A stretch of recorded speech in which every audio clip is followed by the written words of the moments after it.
So how exactly would the US enforce a blockade on top of an Iranian blockade in the Strait of Hormuz? Instead of risking massive aircraft carriers in such narrow waters, the Navy would rely on guided missile destroyers. They'd likely position one in the north, one in the center, and keep a third on standby as backup.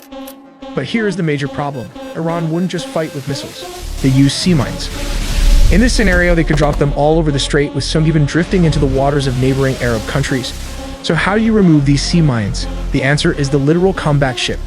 These vessels can launch unmanned surface vehicles to sweep the area. And when surface drones can't reach the deep minefields, the Navy launched the Knife Fish. This robotic submarine dives straight into the danger zone to hunt and identify buried mines, detonating them safely using magnetic and acoustic signals. But the danger isn't over.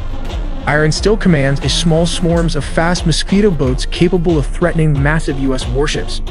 To counter this swarm, the US can launch fast-attack Apache helicopters to chase down and neutralize the boats with its 30mm chain gun. What would happen if the United States military was ordered to completely lock down the Strait of Hormuz? The answer is simple but brutal. It wouldn't be a swift, clean victory. It would be the most complex, grueling, and high-risk naval operation since World War II. How does the US establish the front line? The answer lies in Phase 1. The picket line and the quiet hunters. The tip of the spear wouldn't be a massive aircraft carrier. Those are simply too valuable and vulnerable to sit inside a narrow, 21-mile-wide strait.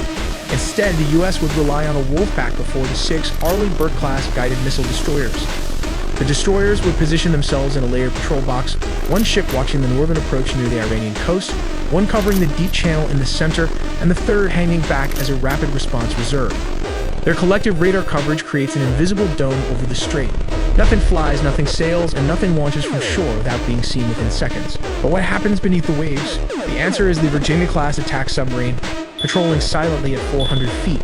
She carries heavyweight Mark 48 torpedoes capable of snapping surface ships in half. To the IRGC, she is completely invisible. Her job is to handle the nightmare scenario. If Iran's Kilo-class submarines attempt to break the blockade or lay mines in the deep channel, she kills them before they ever surface.